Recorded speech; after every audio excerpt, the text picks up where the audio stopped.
Master. I know the Master of the way. Amen. I know the Maker of the rain. He can calm the storm and make the sun to shine again. I know the Master of the way. Sometimes I soar.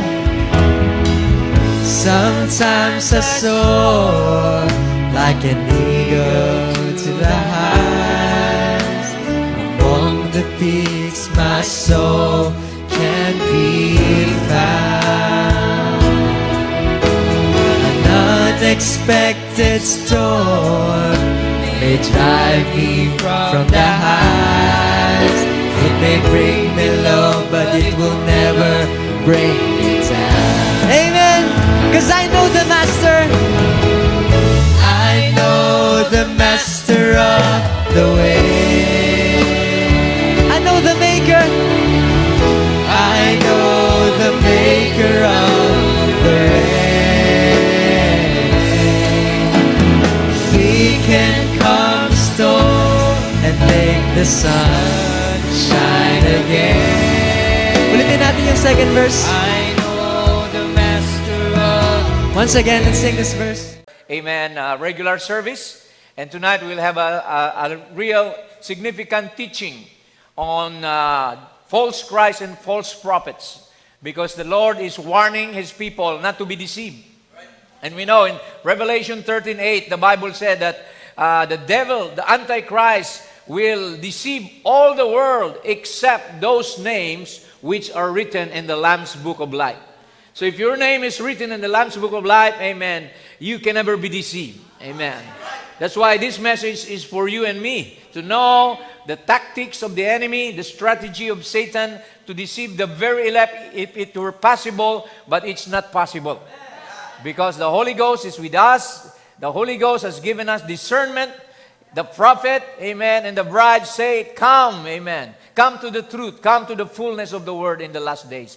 So let us move on now as we delve into this very significant subject, only for the bride. Amen. So we'll be reading from Matthew 24. We have two scriptures, Matthew 24, 4 and 5. And Jesus answered, this is the Lord Himself giving us a warning. And it is very important to heed this warning. Jesus answered and said unto them, take heed that no man deceive you. For many shall come in my name. They will carry the name of Christ, saying, I am Christ, and shall deceive many. Maraming madadayaan dahil may darating ang diablo at magkukunwaring siya ang Kristo. The word Christ means anointed one. This will be anointed ones in the last day. Let's move on to the next verse.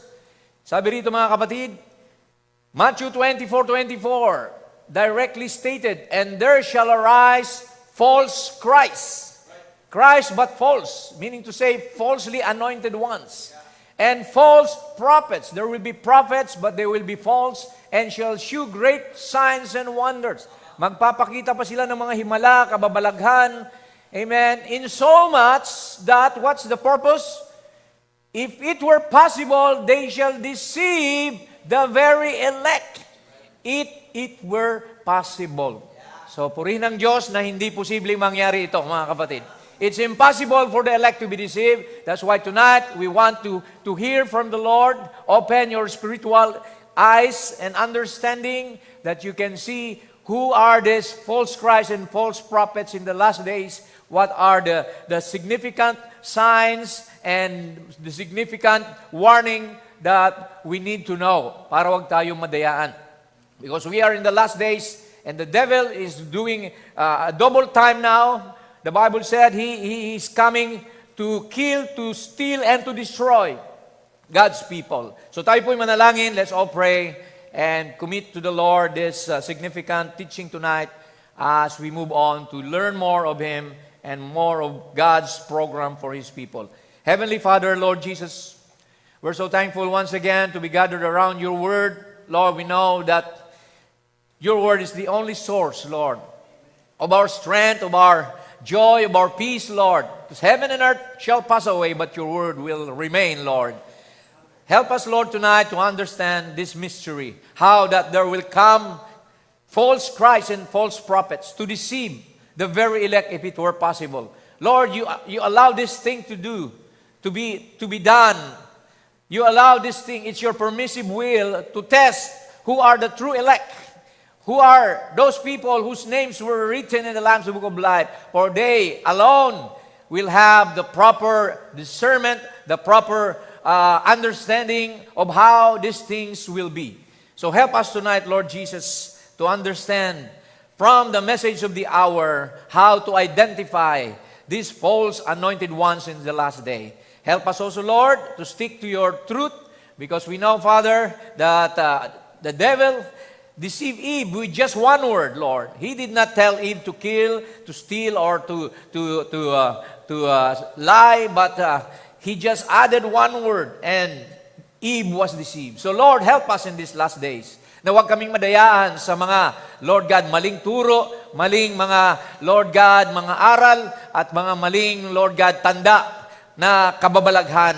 Though we know that every believer is given the sign and the authority to cast out devil, to pray for the sick and they shall recover. But we know there will be impersonators in the last day. There will be imitators. There will be, Lord God, false fivefold ministry. There will be false prophets, Lord God, to deceive. But Lord, thank God, thank you, Lord, for the word of God and the message that exposed these things to us through your prophet of Malachi 4, 5 and 6, Lord. Thank you, Lord. Forgive us of our iniquities and cleanse us, Lord God, of our shortcomings, that we may be partakers, worthy to be partakers of the service tonight. Bless your people, Lord God.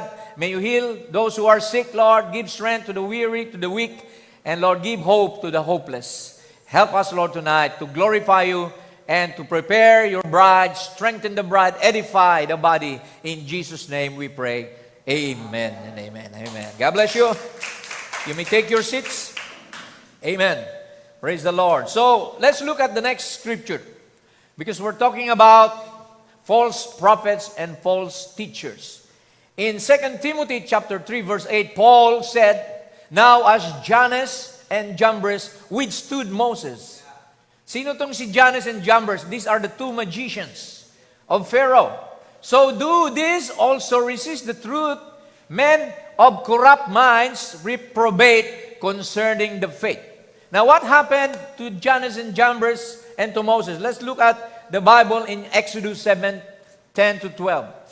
We can see here that Moses was anointed of God. He was the deliverer. When he came to Pharaoh, and him and Aaron, it says here, Moses and Aaron went unto Pharaoh, and they did so as the Lord had commanded. And Aaron cast down his rod before Pharaoh and before his servants, and it became a serpent. So yung tungkod ni Moses, nung nilatag niya sa harapan ni Paraon, naging isang ahas. Then Pharaoh also called the wise men and the sorcerers and the magicians of Egypt. Sabi ni Paraon, kaya din namin yang gawin yan. See? And they also did in like manner with their enchantments. So, ibig sabihin mga kapatid, kaya ring gaya-gayahin ng kaaway ng Diyos ang mga himala. Miracles and signs can be copied by the devil, because the devil was formerly an angel. Right? He was Lucifer. He was the right-hand angel of God, but because he had an ambition to be like God, so he was kicked out of heaven. So he came through these false prophets, teachers, and sorcerers. For they cast down every man his rod, and they became serpents also. But, look at this, Aaron's rod swallowed up their rods. So, sino mas makapangyarihan? Ang Diyos ni Moses o ang Paraon? Of course, the Lord God of Moses. The Lord God of Abraham, Isaac, and Jacob is more powerful. He's the author of everything. The devil is just permitted, amen, to manufacture things to deceive the very elect if it were possible. So, tingnan natin dito sa Matthew 7:21. Jesus said, "Not everyone that said unto me, Lord, Lord, shall enter into the kingdom of heaven." So not everyone shall enter, even if you call him Lord, Lord. But he that doeth the will of my Father which is in heaven. So sila lang na gumagawa ng kalooban ng Ama ang makakapasok sa langit. 22, many will say to me in that day, Lord, Lord, have we not prophesied in thy name? Mga tao na nakapanghuhula, and in thy name have cast out devils. Kami din ay nagpalayas ng mga diablo, and in thy name done many wonderful works. Look at the answer of Jesus. Then I will profess unto them, I never knew you. Hindi ko kayo nakikilala. Depart from me, ye that work iniquity. So may mga tao pala na kayang gumawa ng mga himala, kayang magpagaling na may sakit, see, miracle workers, but God doesn't know them. And Jesus said, depart from me. I never even knew you, ye that work iniquity. What is iniquity? They know the truth, but they won't obey the truth. They know something is wrong, but they still do it. So alam natin yan, mga kapatid. Kaya makikita natin in the next slide, Brother Branham said, the Spirit can come out here and anoint you to do certain things, and you do it, but that don't mean you're saved. Pwede ka palang gamitin ng Espiritu Santo, gumawa ng mga bagay-bagay, mangaral, magpagaling na may sakit, pero ibig sabihin, hindi ka totoong ligtas. That doesn't mean you're saved. Think of it. Caiaphas prophesied. Who is Caiaphas? He is the head of the Sanhedrin Council. Caiaphas prophesied, Judas cast out devil. But we know that Judas is the son of perdition. But he could cast out devil. See, the Spirit anointed him. In John 18:14, sabi rito, now Caiaphas was he which gave counsel to the Jews that it was expedient that one man should die for the people. So that was his prophecy. Sabi niya, mas mabuti pang isang tao mamatay para sa lahat, kaysa lahat tayo ay madayaan. See, he prophesied of the death of Jesus. Now let's look at Judas. Sabi rito ng prophet, works is faith expressed. The rain falls on the just and the unjust. The weeds can rejoice with the wheat. Nasusundan ho ba natin? Ang ulan daw ay pumapatak sa mabuti at masama, at ang mga mapanirang damo ay naghahaliluya din, nagre-rejoice din, kasama ng mga trigo. See? The wheat can rejoice with the weeds. See? Ibig sabihin, mga kapatid, see, yung ulan is, the rain is a type of the Holy Spirit. And the Bible said, I will pour out my Spirit upon all flesh. So lahat, kahit Katoliko, Protestante, Muslim, probably they can access the power of the Holy Spirit. But it's what it is at the core. What's the core? The soul. See, the seed of God. Kung wala kang seed of God, kaya mong gayahin lahat yan, pero hindi ka mula sa Diyos. See? Oh, there is where you can say, you can accept it and say, oh, that message, that looks good. I believe that. That still don't do it. Kahit tanggapin mo raw mensahe, kahit sabihin mong tama ito, pero hindi pa rin yan, sabi ng prophet. Liba na lang yung kaluluwa mo galing sa Diyos. Liba lang na binhi ka ng Panginoon. Look at this.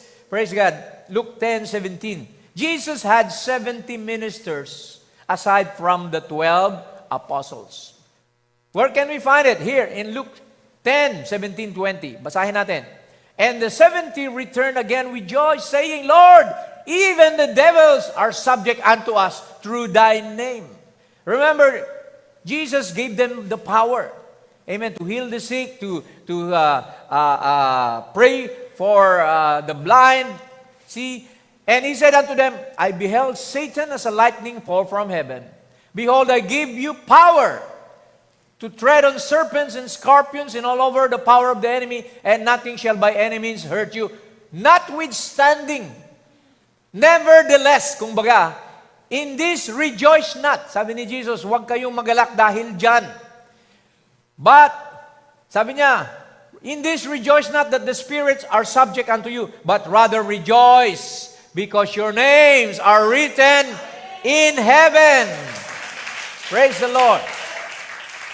Amen. So makikita nyo mga kapatid, anybody can perform miracles, but let's look at the next quotation from Brother Branham. See, sabi niya rito, you will note here that Judas was one of those who were casting out devils in Jesus' name. Kasama doon si Judas. See? But we know that he was a devil, the son of perdition. Sabi ni Jesus sa John 6:70, Jesus answered them, have I not chosen you 12, and one of you is a devil? Jesus knew. Amen. See, sabi nga ni Peter, when they were having communion, is it me, Lord? See, he was asking, baka ako yung Lord, sabi ni Lord, kung sino yung sumausaw na kasama ko doon sa alak, siya yun. At anong nangyari? Si Judas, kasabay niyang sumausaw. See? Sabi niya rito, he spake of Judas Iscariot, the son of Simon. For it was that should betray him, being one of the 12 apostles. So you can be an apostle, you can be a minister, but still, see? Judas, a devil, look at this, lost a God-given Holy Ghost ministry and killed himself. He hung himself, right? And went to his own place. Where is that place? In hell. His name was even in the book of life, but his name was blotted out. Binura ng Panginoon. Pwede pala yun, mga kapatid, na mabura pa ang pangalan mo. Kung ikaw ay hindi, amen, totoo sa Panginoon. Kung ikaw ay hindi talagang mananatili, maninindigan sa kanyang salita. See, kaya mag-ingat tayo. Amen? Kaya nga sabi, make your election and calling sure. For if you do those things, you shall never fall. Okay, look at the 70. The 70 abandoned Jesus. These 70 came from those people who witnessed the miracles of Jesus. Probably, they were part of the 5,000 whom Jesus fed. Oh, sabi nila, dito na tayo. Libre pagkain dito sa ministry na to. See? They were after the meals, the meat. They were after the healing. See? Sumusunod sila dahil may kagalingan. Pero look at the third pool ministry. They were following Jesus because of the first pool ministry, which is healing, and the second pool ministry, which is discernment, vision, prophecy. But when the third pool came, amen, what's the third pool? The revealing of the hidden mysteries of God. They stumbled and fell. Let's read John 6:53 to 71. Then Jesus said unto them, verily I say unto you, except you eat the flesh of the Son of Man and drink his blood, you have no life in you. 54. Whoso eateth my flesh and drinketh my blood hath eternal life, and I will raise him up at the last day. Verse 60. Look at this. Many therefore of his disciples, when they heard this, said, this is a hard saying. Who can hear it? Meaning, who can receive this? We will eat his flesh. What we will be? We will be cannibals. We will drink his blood. What will happen to us? We will become vampires. Sabi niya, this is a hard saying. So they could not understand the deeper mysteries of Jesus. When Jesus in himself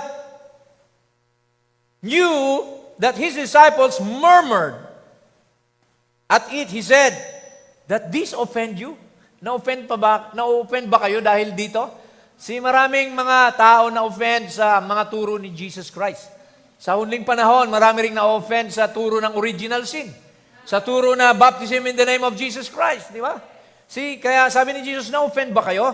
What if you shall see the Son of Man ascend up where He was before? Diyan pa nga lang, na-offend na kayo. Paano kung makita nyo ako na umakyat sa langit kung saan ako nanggaling?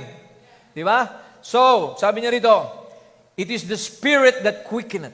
The flesh profiteth nothing. The words that I speak unto you, they are spirit and they are life. Ibig sabihin doon mga kapatid, may significance yung eating the flesh. It was not a literal flesh eating. It was the bread of, Jesus is the bread of life. His words, man shall not live by bread alone, but by every word that proceed out of the mouth of God. You have to eat His word, His flesh, and drink His blood. The atonement was the blood. They could not understand that they need to receive the blood For without the shedding of blood, there is no remission of sin. Okay, tuloy natin. Verse 64. But there are some of you that believe not, Jesus said. For Jesus knew from the beginning who they were that believed not and who should betray him. And he said, therefore said I unto you, no man can come unto me except it were given unto him of my Father. So no man can come to Jesus, even if you want to, unless your name is written in the Lamb's Book of Life, unless you are ordained, unless you're predestinated, unless you're elected by God. Amen. Before the foundation of the world, no man can come to Jesus. He said it straight there. And verse 66, from that time, many of his disciples went back and walked no more with him. They rejected, they denied, kumbaga, tinalikuran nila ang Panginoon. They forsook Jesus because they could not understand his teaching. See, John 6:6, tatlong 6 yan mga kapatid. Nakasulat sa Bible. Then said Jesus to the 12, will you also go away? Natira yung 12, umalis yung 70. Sabi niya, aalis din ba kayo? Pero napakaganda nung sagot ni Pedro. Ano bang sagot ni Pedro? Then Simon Peter answered him, Lord, to whom shall we go? Thou hast the words of eternal life. Hallelujah. He recognized. He said, and we believe and are sure that thou art that Christ, the Son of the living God. Yun ang tunay na revelation. Though you could not understand, amen, what Jesus was saying that time, but Peter was sure. Amen. Na si Jesus ang Messiah. And we believe and sure, sabi niya. See, Jesus answered them, have I not chosen you 12, and one of you is a devil? He spake of Judas Iscariot, the son of Simon, for it was that should betray him, being one of the 12. So one of the 12 was a devil, mga kapatid. But in spite of being an apostle, makikita natin na pwede palang mangyari yon. Okay, let's read some more evidences here. Palalim tayo ng palalim. Look at what Brother Branham said. Christ, C-H-R-I-S-T-S, anointed Christ and false prophets. Anointed ones, but false prophets. Jesus said that the rain falls on the just and the unjust. So the word Christ means anointed. See, they have the anointing of the Holy Spirit, but they are false vessels. See? Because in Joel 2:28, sabi nga rito, I will pour out my Spirit upon all flesh. Everybody can feel the Holy Spirit. See? Even Pentecostals, Methodists, Baptists, they can be filled with the Holy Spirit. They can heal the sick with that power of the Holy Spirit. Look at this. Amen. Ito ang napakatinding salita ni Brother Branham dito. Sabi niya rito, now someone might say to me, do you believe that that anointing on those people means that it is the anointing of the Holy Spirit? Ang tanong, naniwala ka ba, Brother Branham, na yung mga tao na yun, yung mga false prophets na yan, Holy Spirit ang daladala nila? Sabi ni Brother Branham, yes, sir. The genuine Holy Spirit of God upon a person, and yet they are false. Grabe. Totoong Holy Spirit nandun sa tao. Look at the miracles in the ministry of Benny Hinn, Willie Almeida. See, mga maraming pinapagaling dyan. See? Pero ibig sabihin na talagang mga sinugo sila ng Panginoon. Now listen close what he said. They shall show signs and wonders in so much that it would deceive the very elected if it were possible. And they are anointed with a genuine Holy Spirit. Grabe mga kapatid. Totoo pala, kaya mahirap magsalita. Hindi pwede natin kalabanin yung mga ginagawa nila kasi Holy Spirit din pala yun. See, respeto na lang natin. See, I know this sounds very foolish, but we're going to take time and explain it by the Word. That's absolutely does set the Lord the truth. So nakita natin mga kapatid, hindi lang ang bride, amen, kundi pati pala false anointed ones. Okay, let's continue. Sabi niya rito, Works is Faith Express, 1965. And the Spirit can actually make witness of it. And still, it isn't so. Because if that soul, listen now, if that soul has not come from God, it can make all the impersonations out here, but it cannot be real. So, sino yung tinutukoy na soul? Yung mga pinili ni Lord. The elect of God have a soul from God. Yung mga iba na hindi naman talaga galing sa Panginoon, they can also benefit from the rain. Di ba yung ulan? Hindi naman lahat sa palay lang yan binubuhos ni Lord, pati sa damo. Amen? Minsan, mas marami pa yung damo. Di ba? Kaysa sa trigo. So, you can act healing. You can act like you have. You can act like you receive it. Christians can act like they're Christians. Pwede pala silang mag-inarte and act and be so good at it, but that don't mean they are saved. Pwede palang magkunwari. See, mga tao, pero hindi talaga sila ligtas. That's exactly right. Listen, the Spirit can be there. The real, genuine Spirit. The Holy Spirit can anoint you. That still don't mean you're saved. And it's that inside soul that never dies. It's got eternal life. It always was eternal life. See, it comes from God. It goes to God. It's the soul. So, in non-seed, there is nothing to quicken. See? But, sabi niya, because you are seed, you have been quickened. Amen. See? Because why? We have the seed in our soul. Only those seed of God can be quickened and can be what? Can be filled with the Holy Ghost in their soul. People can be anointed outside. In the flesh, you can feel warm or something, you can tremble. You can be anointed in your spirit by the Holy Spirit. You can speak in tongues. You can see visions. But unless God dwells in your soul, you become the temple of God in your soul. We are indwelled by the Holy Spirit. Others can be anointed, amen, but no indwelling. So that's the bride. May anointing tayo. Totoo yung anointing ng bride. Totoong power ni Lord ang nasa atin. At totoong vessel kayo ng Panginoon. See? May mga anointing pala na hindi totoong, or rather, hindi sa totoong mga tao. Kaya, madidiscern mo yan, di ba? Minsan, akala mo, nandyan na talaga ang Holy Ghost, pero paglabas nyo, may galit pa rin sa puso. Amen? See, we'll look at some of these discrepancies. See, the Bible said in Acts 20, Paul said, I know this, that after my departing shall grievous wolves enter in among you. Alam na ni Pablo, may papasok sa kalagitnaan nyo na mga lobo. Not sparing the flock, also of your own selves. Shall men arise, speaking perverse things to draw away disciples after them. So sa loob ng iglesia, may mga mag-arise daw na mga false teachers. See? Na kukuha sila ng mga followers, magtuturo sila ng kunwari malalim pero wala na sa salita ng Diyos. It's outside the Word. Kunyari, malalim, tapos na, rapture na tayo, millennium na ngayon.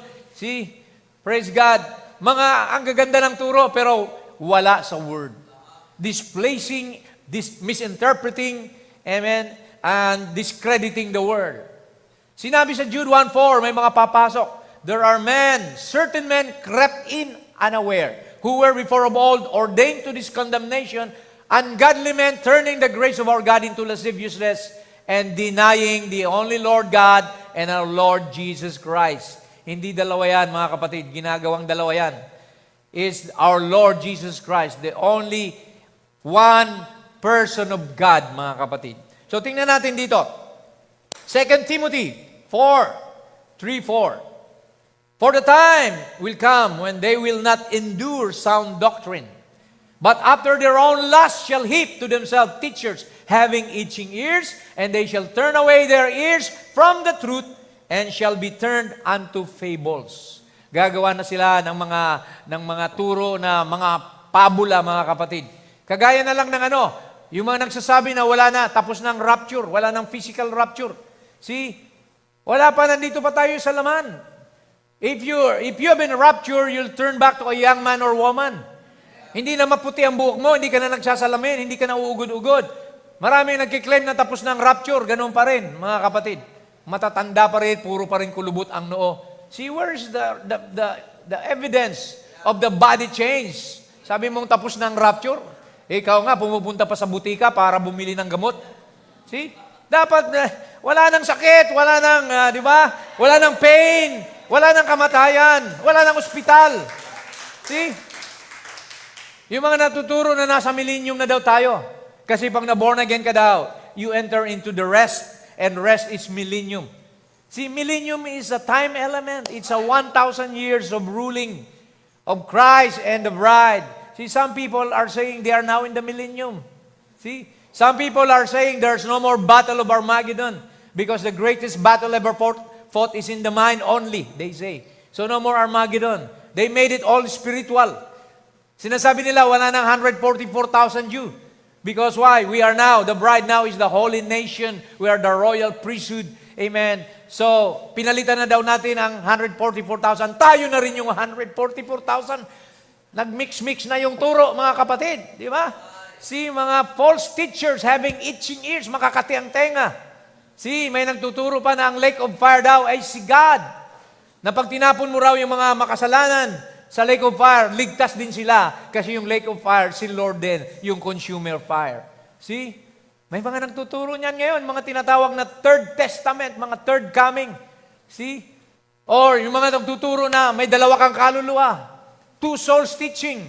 That your old soul is Satan and the new soul is Christ. So kailangan i-replace. Where is redemption in there? See? We don't believe in replacement of soul. We believe in redemption of souls. Amen.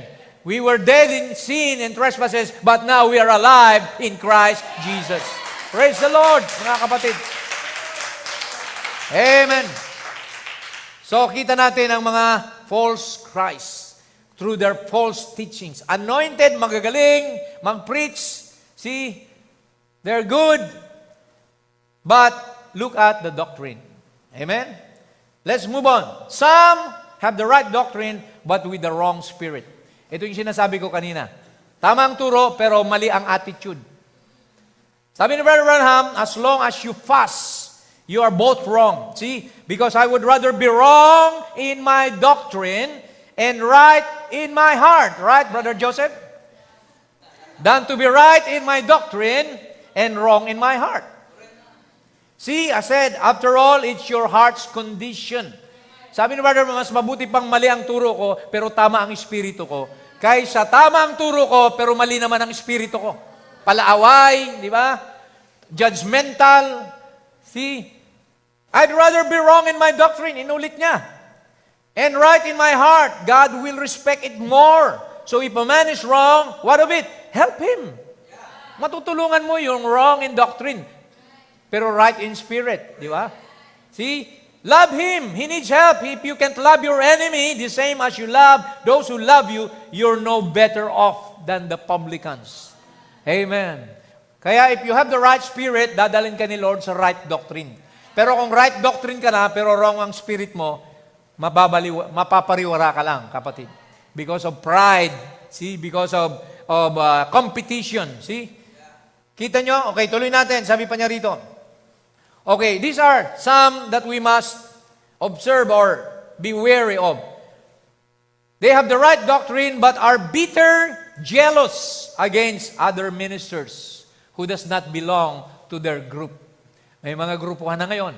Politics in the message. Mamaya, i-discuss ko yan. Isa rin yan sa mga tanda ng false anointed ones. Tama yung turo pero gagaya ni Balaam. Nagpadala kay Balak because they want popularity, they want money. So, tingnan natin dito. Some of them, like Cain killed Abel. See? Magkapatid yun. See? Character assassination. Judgmental, prejudicial, no love, no respect for other ministers. Just like the religious Pharisees who murdered our Lord Jesus. Kaya kung nakakapakinig kayo ng mga ministro, nangangaral, puro paninirang tao, paninira ng kapwa, delikado yan, kapatid. See? Mag-ingat kayo sa mga ganon. Because the prophet said, Amen, if you cannot say any good thing about your brother, just shut your mouth. Amen? Sabi niya, only say the good things about your brother and your sister. Amen? And John answered and said, Luke 9:49, may mga nangangaral din sa panahon ni Jesus that were not part of the 12 apostles. And John forbid him. Sabi rito, John answered and said, Master, we saw one casting out devils in your name, and we forbade him because he follow it not with us. Hindi natin siya kasama, pinigilan ko. Diba? May mga tao rin ngayon na pinagbabawalan mangaral kayo ng mensahe kasi hindi nila kayo kasama. See? Jesus said unto him, forbid him not, for he that is not against us is for us. Amen. So, kaya maging sa mensahe rin mga kapatid. See, walang karapatan yung iba na pigilan. Yung ibang churches, they are sovereign in themselves. Amen. By the calling of God. Elect cannot persecute the elect. Tama? So if you're persecuting some other ministers or churches, see, you're not an elect. Elect cannot harm the elect. It is the reprobates that persecute and destroy the elect. Yan yung mga false prophets and false teachers. They persecute and destroy the elect. Oh, those reprobates are religious. They're religious. They're smart. They are the Cain line, the serpent seed. They build their Babels.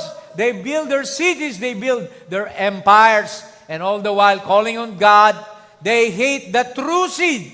And they will do all they can, even in the name of the Lord, to destroy God's elect ones. Grabe mga kapatid. See? Religious, smart, pero sinisira ang mga totoong anak ng Diyos. But they are needed. Kailangan din pala sila.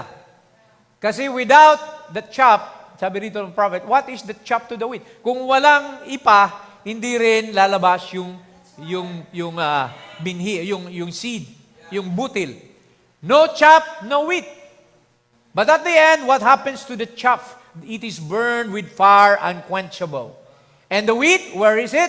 It's gathered in his garner. It is where he is. Amen. Magkaibang destination. The rain doesn't change the fruit or the species. See, the rain only allows the plants to grow and manifest their fruit. By their fruit you shall know them. The Holy Spirit doesn't change the seed. Amen. It only manifests who they are. Kaya ngayon, it is seed manifestation time now. We are in the harvest time. Every seed will bring forth of its kind, and by their fruits you shall know them.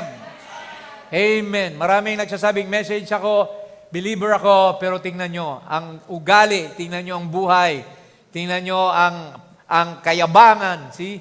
Tingnan nyo ang mga bagay na alam natin, hindi, walang humility. See? Make us humble, Lord, sabi ng prophet. Amen. The way up is down. Okay, tuloy natin, mga kapatid. What true Christians are known by? Christians are known by the fruits of the Holy Spirit. That's what dominates a Christian life.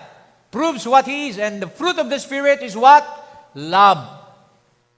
Peace, faith, long-suffering, goodness, gentleness, patience in the Holy Spirit. Those fruits manifest through Christians. So if you know a lot of verses in the Bible, even quotes from the message, and you don't have love, you don't have joy, you don't have peace, see, that's a question mark, mga kapatid. See, nasaan ang iyong pag-ibig? Supposed to be, ang mensahe magdadala sa atin sa capstone, perfect divine love. Amen? Add to your faith, virtue, knowledge, di ba? Hanggang saan? Brotherly kindness, godliness, and of course, the topmost is divine love.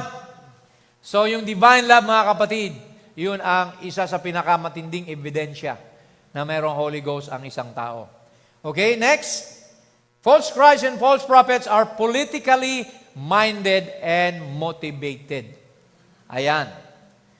Sabi ni Brother Branham, God has never placed His church in the hands of an elected leadership which moves with political mindedness. Alam nyo, pumasok lang politika sa relihiyon. See, He has placed His church in the care of God-ordained, Spirit-filled, word-living men who lead the people through feeding them the word. Nicolaitanism destroys those precepts and instead separates the ministers from the people and makes the leaders overlords instead of servants. So, nangyayari na yun sa mensahe yan, mga kapatid. Pumasok ang Nicolaitanism. Kaya nga, dapat tayo mag-iingat. Organization. What is Nicolaitanism? Brother Branham described it, or rather, the Lord first, let's read Revelation 2:6. The Lord hates Nicolaitanism. But this thou hast, that thou hatest the deeds of the Nicolaitans, which I also hate. And the prophet explained that you will recall that I brought out in the Ephesians 8 that the word Nicolaitan comes from two Greek words. Nikao means to conquer, and lao means the laity. Nicolaitan means to conquer the laity, to hold the people, that the people should not read the Bible anymore, and they should just listen to the priest.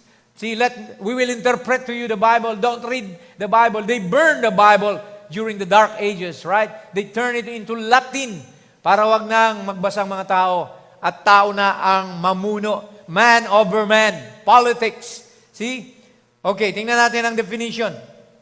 Sabi sa Resume of the Ages, the Nicolaitan doctrine was the corruption of the clergy as they sought political power among themselves. Gusto nila may ranggo-ranggo na sila. While Balaamism is the subjection of the people to their system of creed and worship in order to hold them. So kaya itong dalawang ito, mga kapatid, amen, in-expose ito ni Brother Branham. Nicolaitanism and Balaamism. Okay, sabi niya rito sa exposition of the seven church, grievous wolves. Grievous wolves is hardly strong enough. Next slide, sister. To describe them. Nicolaitanism, organization, man over man. Tao na ang namumuno sa kapwa-tao. Hindi na Holy Ghost. Na dapat, amen, ang Holy Spirit ang namumuno sa church. Yung pastor direkta sa church, rather sa Holy Ghost. Hindi yung may mga bishop pa, may mga presbyter pa, superintendent na hawak sa leeg yung mga pastor. Yan ang tawag dyan, Nicolaitanism. Why can they do this? Because, alam nyo yung mga politics, what is a politician? Anong ginagawa? Nagbabribe sa mga tao para iboto sila, di ba? So itong mga tao nito, binigyan ng meal tickets. They were paid good. They wasn't paying attention to the word. They were paid well. They were fed well. They had meal tickets. Binigyan ng mga pakotse, ipinatatayo ng mga church. Basta dito ka lang sa grupo ko. Basta hawak lang kita. Ganun po yan. Nicolaitanism po yan, mga kapatid. And many a good man today makes a mistake. Maraming nagkakamali sa mga tao ngayon na ang hanap ay pakinabang, mga kapatid, kung saan malakas ang gripo, malakas ang ayuda, doon tayo makigrupo. Ano nang hinahabol? Hindi na yung leading ng Holy Ghost, kundi yung pakinabang na, mga kapatid. So hindi tayo ganoon, hindi tayo namamalimos. Kung sinugo ka ng Diyos, God will support you. God will provide you kahit mag-isa ka lang. Amen. Hindi ito padamihan, mga kapatid. Praise God. Eagles fly alone, but chickens flock together. So makikita nyo, mga kapatid, a many good man makes mistake there. Sabi ni Brother, I'd rather lay on my stomach, drink branch water, and eat soda crackers, and stay in God's Word, and tell the truth, than to have fried chicken 3 times a day, and live in a palace. Right, it's the truth. Sabi niya, kahit kumain na lang ako, magdildil ako ng asin, o kumain ako ng crackers lang, uminom ng tubig. Kaysa kumain ng fried chicken 3 beses sa araw, at makompromise ko, magpailalim ako sa mga Nicolaitan system, mga kapatid. So, let's move on. Sabi niya rito, this is anti-word and anti-Christ. So, yung man over man, Nicolaitanism, sabi niya rito, Jesus said unto the disciples, you know that the princes of the Gentiles exercise dominion over them, and they that are great exercise authority over them, but it shall not be so among you. But whosoever will be great among you, let him be your minister. Amen. Whosoever will be chief among you, let him be your servant. Even as the Son of Man came not to be ministered unto, but to minister and to give His life a ransom for many. See, ganun mga kapatid, sabi ni Jesus, huwag kayong gagaya sa mga hintil na may ranggo-ranggo yung mga prinsipe, mayroong mga pamamahala sa mga iba. Huwag kayong ganon. Bagko sabi niya, kung sino man sa inyo ang dakila, maging alagad siya, maging servant siya. Amen. Ito mga kapatid ang nangyari in Nicaea Council, in the Nicaea Council, 320 AD, inorganize ng Rome ang church. The Roman Catholic Church organized, called on the Christians, pagans, Romans, Greeks, to come up with an organization called Roman Catholic Church. At anong ginawa? Gumawa sila ng rango-rango. Rank, man over man, Nicolaitanism. Pinangunahan sila ngayon ng Pope. Under the Pope are cardinals. Under cardinals are archbishops. And then under archbishop are bishops, and then priests, nuns, and then the laity. The priest cannot preach anything unless it comes from the headquarters. Dilata na ngayon ang pinipreach, di ba? Sa mga churches na may mga central office. O kayo, ito na yung pipreach nyo. Huwag na kayong mag-prepare. Yan na lang, sundan nyo na lang yung outline na yan. Wala nang puwang ang Holy Spirit para mag-preach. Amen? Kaya sabi ni Brother Branham dito, for the clergy to organize themselves with one rank over another until they are finally headed up by a president, a pope, or a presbyter, or a bishop, is a manifestation of the Antichrist spirit. Because Christ should be our head. And we're the body. Amen? Walang mataas dito sa atin. Pantay-pantay lang tayo. Yung mga pastor, servant ng church. See? So, sabi niya rito, regardless of how wonderful and necessary it may seem. See, it is nothing but human reasoning taking the place of the Word. And any person who is in the organized denominations is right in the midst of an antichrist system. Pag nasa denomination ka pala, nasasakupan ka ng antikristong espiritu o sistema. Now, let me say this and make it very plain. I'm not against the people. I'm against the system. Amen. He was not against the German. He was against the system of the Nazi. Di ba? So, kaya mga kapatid, pag sistema na ang nagpapatakbo, amen, ang bride, lumalabas na dyan. Amen. Ang agila, hindi mo pwedeng ikulong. Ang agila ay malaya. Amen. Hindi mo pwedeng ikulong sa sekta o relihiyon o denomination. Amen. Where the Spirit of Christ is, there is liberty. Amen. Hindi natin hawakan sa leeg ang mga tao. May mga churches ngayon na hindi ka pwedeng bumili ng kotse hanggat hindi si pastor ang pipili ng kotse para sa'yo. Hindi ka pwedeng mag-asawa, sister, nang hindi si pastor ang pipili ng brother sa'yo o sister para sa brother. Ganon, pinakialaman na lahat ng buhay ng mga believer, mga kapatid. Naging alipin na yung mga miyembro nung pastor nila. Mas takot pa yung miyembro sa pastor kaysa sa totoong salita ng Diyos. So, Nicolaitanism, mga kapatid. Ang tunay, amen, na gawain ng Panginoon ito, papakita ko sa inyo, the right Christian headship is Christ on the head, and the body is the church, and we were given 9 fruits and 9 gifts, and the fivefold ministry sa ilalim, mga kapatid. Sila yung servants of the Lord. Amen. Praise God. Balikan natin yon, sister.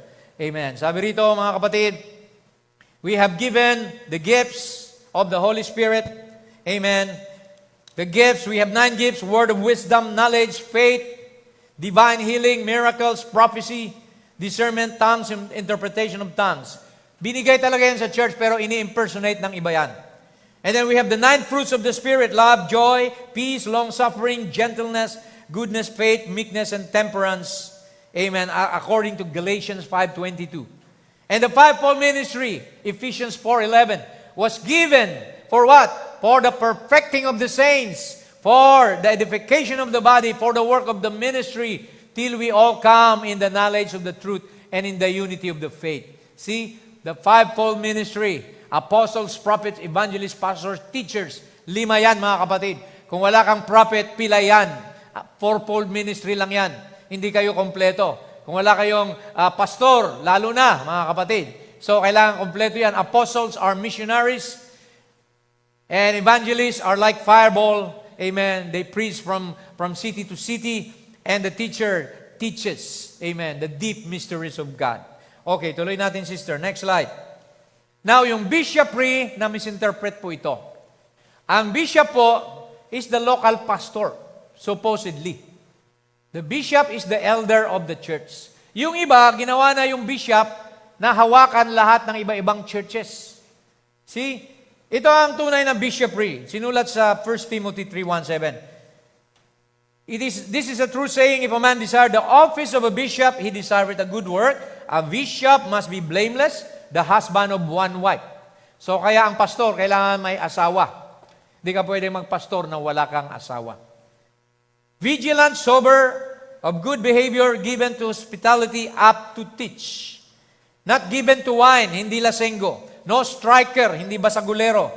Not greedy of filthy lucre, but patient, not a brawler, not covetous, one that ruleth well his own house, having his children in subjection with all gravity. So ang pastor daw, kailangan yung mga anak niya sumusunod sa kanya with all subjection, with full gravity. Dahil kung hindi mo mapapasunod ang mga anak mo, wala kang karapatan, sabi rito, if a man know not how to rule his own house, how shall he take care of the church of God? See, may mga pastor na yung mga anak nila, unbeliever. So, delikado yan, kapatid. See, kailangan believer yung mga anak mo. Lalo na yung mga nasa ilalim pa ng pangangasiwa mo, nakatira pa sa bahay mo. Di bali na yung mga lumabas na, nag-asawa na. Pananagutan na nila yon on their own. But sabi rito ni Paul, amen, ruleth his own house, his children, in subjection with full gravity. Not a novice, hindi baguhan, lest being lifted up with pride, he fall into the condemnation of the devil. Marami kasing mga pastor, baguhan, nakabasa lang ng 4 na libro na spoken word, pastor na. Di ba? Ako, magpapastor na ako, alam ko ng mensahe. Si novice, sabi rito, lifted up with pride, lalaki lang ang ulo. Di ba? Pinatayo mo sa pulpito, parang mas magaling pakipastor. Dahil nakarinig lang ng palakpak ng mga kongregasyon. Di ba? Moreover, he must have a good report of them which are without. Dapat, pati sa mga unbeliever, he has a good report sa mga kapitbahay niya, lest he fall into reproach and the snare of the devil. Now, look at this. Sabi ni Brother Branham, bishopry was misinterpreted. Some began, Ignatius, one among them, to teach that the idea of a bishop was one of preeminence or authority and control over elders. Sabi niya, mali yan. The truth of the matter is the word elder signifies who the person is, and the word bishop signifies the office of the same man. So yung bishop pala, yun na rin yung pastor, yung elder. Hindi lang tayo nagpapatawag ng bishop, pero pwede kaming tawaging bishop. Sa local church. The elder is the man, bishop is the office of the man. Elder always has and always will refer simply to a man's chronological age in the Lord. Amen. Binabasa ko lang ang mensahe. Mga message believer tayo, right? He's an elder not because he is elected or ordained, etc., but because he is older. Mas matanda sa pananampalataya. He is more seasoned, trained, not a novice, reliable, because of experience and long-standing proof of his Christian experience. But no, the bishop did not stick to this epistle of Paul. Hindi sila nanatili dito sa mga turo na ito ni Pablo. Anong ginawa nila? Let's look at the next slide. This bishop, no doubt, political-minded. Nag-isip na sila ng politika. Nahawakan ko ang mga pastor. See? Political-minded and anxious for power, insisted. Ipinagpilitan nila that Paul had given the meaning that overseers were more than the local elder with official capacity in his own church. To them, a bishop was now one with extended authority over many local elders. Kaya yung ibang mga churches, sinasakop na ng ibang pastor. Pag walang pastor, maglalagay sila ng pastor doon. Imbis na yung local pastor mag-elect ng within the church, within the capable or qualified members, pinapasok at nilalagyan ng kanilang tao para under na nila yung church na yon. Bishops still claim power to control men and deal with them as they desire, placing them where they will sow in the ministry. Ayan. This denies the leadership of the Holy Ghost. Maliban na lamang na outreach mo yun, pwede kang makialam doon kasi ikaw nag-pioneer doon. Pero kung ibang churches at pakikialaman mo, delikado yon mga kapatid. Bishop Rion. Okay, let's go to the next one. Sabi ni Brother Branham dito, okay, malapit na tayo. Now the Spirit speaketh expressly that in the latter times some shall depart from the faith, giving heed to seducing spirits and doctrines of devils. You will notice that a false prophet is one who is outside the Word. See, they can show miracles, wonders, they can preach nicely or strongly, but off the Word. See? Just as we showed you that Antichrist means anti-Word. So these false prophets come perverting the Word, giving it a meaning that fits their own devilish ends. Binabasa ko lang mga kapatid, ang mensahe. Have you ever noticed how the people who lead others astray bind them closely to themselves by fear? Maraming tao raw na nililis ang karamihan sa pamamagitan ng pananakot. Tinatakot yung mga tao na pag kayo umalis dito, susumpain kayo ng Diyos, excommunicated na kayo, wala na kayong kaligtasan. They're leading others astray by ruling them by fear. They say if the people don't do what they say or if they leave, then destruction will follow. They are false prophets. For a true prophet will always lead one to the Word and bind the people to Jesus Christ. He won't tell the people to fear Him or what He say, but to fear what the Word says. Nakita ba natin mga kapatid? Marami ngayon kinakapital yung pagkapastor. Nagkakaroon ng kamay na bakal. See? Lahat na lang, kailangan siyang masunod. See? Kailangan pang lahat ng tao, kontrolin niya. See? Kaya yung mga tao takot, mga kapatid. Kahit mali na yung turo, hindi nila kayang banggain kasi hinawakan, tinalian sila ng takot. See? They are false prophets. Sabi niya rito, notice how these people, like Judas, are out for money. Ang habol lang nila yung pera ng mga tao. They get you to sell all you have and give it to them and their schemes. They spend more time on offerings than the Word. Every service, puro tithes ang pinipreach. Puro offering. See? Yan mga kapatid, may mga churches na ganyan. See, nakapokus sa ganun. Kaya mayroong ang daming box, may mission box, building fund, offering, pledges. Ang daming box mga kapatid. Nakakita na ba kayo ng church na ganyan? See? Anyway, praise God. Pananagutan na nila sa Diyos yun. Ano? Okay, those who attempt to operate a gift will make use of that gift, which is a margin of error in it, and then ask for money. Maraming tao raw, mga ministro, nagpapagaling, may sakit. Kaya yung mga mayayaman, mapapagaling ako doon. Kaya sabihin nila, di ba, magbigay kayo sa church, ganito, ganyan. Mayroon pa nga dyan sa luneta. Taas nyo yung mga panyo, ang mga pitaka nyo, at pupunuin ang pera ni Lord dyan. Magbigay kayo ng marami, at susuklian ni Lord ng higit pa riyan. See? Sabi rito, they capitalize their gifts and ask for money and neglect the Word and call it God. And people will go to them and bear with them and support them and believe them, not knowing it is the way of death. Binabasa ko lang, mga kapatid, ha? Mensahe yan. Kailangan malaman ninyo yan. Yes, the land is full of carnal impersonators. In the last day, they will try to imitate. Sino ang imitate nila? The prophet messenger. Gagayahin nila si Brother Branham. Pero kaya ba nila? No. See? The 7 sons of Sceva tried to imitate Paul. Diba? Sino yon? Yung 7 anak ni Sceva, they were asking for the same power and anointing from Paul. Gusto nga nilang bilhin. See? Kaya sabi rito mga kapatid, their impersonations will be carnal. They won't be able to produce what the true prophet of this age produces. The same false prophets will claim that the messenger of the last day is not a theologian. Sasabihin nila, yung mensahero nyo, yung prophet nyo, grade 7 lang. Kasi walang pinag-aralan. So, sisiraan nila ang totoo para sila yung makilala. So, he ought not to be heard. They won't be able to produce what the messenger can.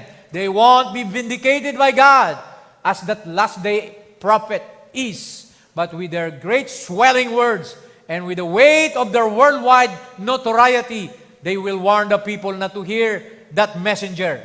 Sisiraan nila ang mensahero na totoo sa huling panahon. And they will say, he teaches wrong. They are running exactly true to their fathers, the Pharisees, who were of the devil, for they claim that both John the Baptist and Jesus taught error. See, ganun ang mangyayari mga kapatid.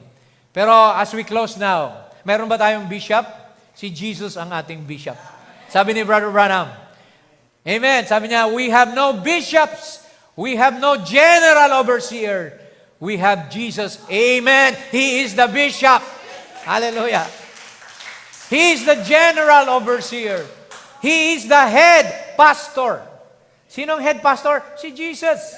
Maraming churches ngayon, may head pastor, may assistant pastor, associate pastor. Hindi pala pwede yun. Kailangan si Jesus ang head pastor. He is the King. He is the Lord. He is the healer. He is all and all.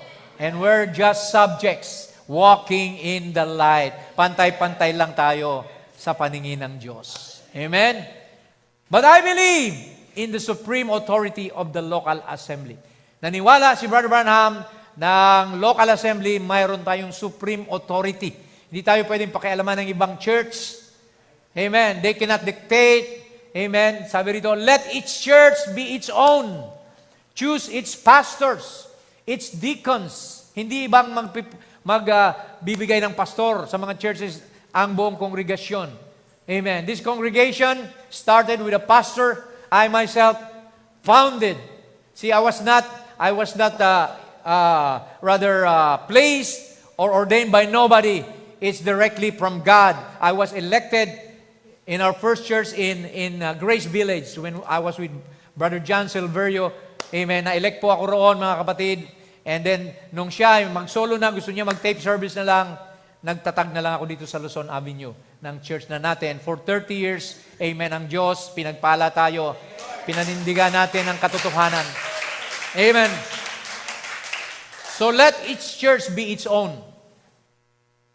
Choose its pastor, its deacons, whatever it is. And then that way, the man in there has no bishop over him. So wala tayong bishop. Nasabi dito ni Brother Branham, amen, the Holy Spirit want to speak something to the church. They don't have to ask anybody whether they could do this or do that. Di na daw tayo kailangang magpaalam pa sa kung kanino. Yung ibang churches ngayon, nagpapaalam pa sa ibang mga churches dahil hawak sila ng bishop. O may joint fellowship dito, may camp meeting dito, pwede ba kaming sumali? Sabihin, huwag kayong sumali dyan, hindi natin kagrupo yan. Diba? Mga bishop, ganun. Diba? See? They have to ask somebody. Hawak sila sa leg eh. Diba? Sa mga ministerial meeting nga, minsan pagka may sumali, pagdating na sa picturean, ayaw magpa-picture. Baka makita ng bishop nila, pagalitan eh. Diba? So, it's the individual in contact with the Holy Spirit. Amen. Individual. Sovereign ang bawat church. Kanya-kanyang pananagutan, mga kapatid. Kaya walang pwedeng makialam. Liban na lang that we seek their help. Diba? Kagaya ng mga namatayan ng pastor. See? Nag-seek sila ng help sa ibang minister para mag-elect sila ng pastor doon sa church. Pero hindi naglagay yung iba ang minister ng pastor galing sa church nila, kundi doon mismo sa loob ng galing. See, that's the biblical way. Okay, last na lang. Okay. Sabi rito, ni Brother Branham, but the full and complete authority of the church, meaning the local church, is the pastor. Siya ang full and complete authority. There's no one above the pastor. Sabi niya, only the Holy Ghost. Read that in the Bible. See if that's not Bible order. That's exactly right. There's no one above the elder. Sabi niya, I have nothing to do with what Brother Neville does here. You know, Brother Branham, when he went into the ministry of being a prophet, yung church, yung Branham Tabernacle, amen, inelect nila si Brother Neville. At sabi niya, ako makikialam kung anong ginagawa ni Brother Neville. That's up to you and Brother Neville. And now to the pastor, to our Brother Neville at this time, remember, he is the full head of the church. So hindi na si Brother Branham. Nagpastor siya, pero ginamit siya ni Lord sa evangelism. Kaya iniwanan niya yung pagkapastor, nag-evangelize siya, healing for the sick, miracles, wonders, 7 times he went around the world. But, ano nangyari? Maraming impersonators. Kaya finally, Brother Branham, pinatigil siya ni Lord, tinawag siya sa prophetic ministry. Nung mag-prophetic ministry na siya, maraming iniwanan na rin siya. Kasi tinuro na niya yung original sin, yung seed of the serpent, yung baptism in Jesus' name, predestination. Kumonte yung mga followers niya. Because why? Yung totoo talaga, konti lang ang maniniwala. Amen. Straight is the gate and narrow is the way, but few there be that find it. Amen. But wide is the gate that leadeth to destruction, and many will go thereat. Kaya yung mga bride lang ang maniniwala sa mensaheng ito na dala sa atin ng prophet, mga kapatid. Only the elect, only the predestinated. Amen. Kaya mapalad kayo, kapatid, na nasa mensahe kayo. Amen. Tuloy natin.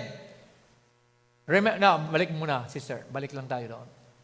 Okay. Sabi niya rito, Brother Neville has the right to exercise any authority that the Holy Ghost would tell him to say. In other words, in the church, he has the right to anything that God would lead him to do. He also has the right over his deacon board. He can change the deacon board. Pwede niyang palitan ng mga diakono, the trustee o the pianist, kung sintonado yung pianista, he can change the pianist or any other office in the church that he desires to change, feeling led of the Holy Spirit to do so. Ayan. Yan ang kapangyarihan na binigay, vested authority sa pastor, mga kapatid. Kaya you can suggest, pero ang pastor pa rin ang final say so. Finally, mga kapatid, amen, final admonition. Based on our studies, sabi dito, what is the true identification of a true prophet? Sa Old Testament, Deuteronomy 18:21-22. Sabi ni Lord dito, if thou say in thine heart, how shall we know the word which the Lord hath not spoken? When a prophet speaketh in the name of the Lord, if the thing follow not, nor come to pass, that is the thing which the Lord hath not spoken. But that prophet hath spoken it presumptuously, thou shalt not be afraid of him. So may mga tao raw na nag-prophesy, mga nagkukunwaring prophet, pag hindi nangyari yung sinabi nila, false prophet yun. Paano yung totoong propeta? The prophet, Jeremiah 29, which prophesied of peace when the word of the prophet shall come to pass, pag nangyari, then shall that prophet be known that the Lord hath truly sent him. Na pinadala siya ng Panginoon sa atin. And we know Brother Branham had many, prophecies, na natupad na. He was given 7 visions in 1933. What was the first vision? Pinakita sa kanya, di ba? Yung si Hitler, si Mussolini, wala pa sila sa history. Pinakita sa Panginoon, kay Brother Branham, yung woman na magiging immoral, yung mga kotse na magiging parang mga bilog, itlog, at magkakaroon ng mga driverless computer-based cars. So, nakita natin na lahat ng first full ministry ng prophet, naganap po yun. Recorded by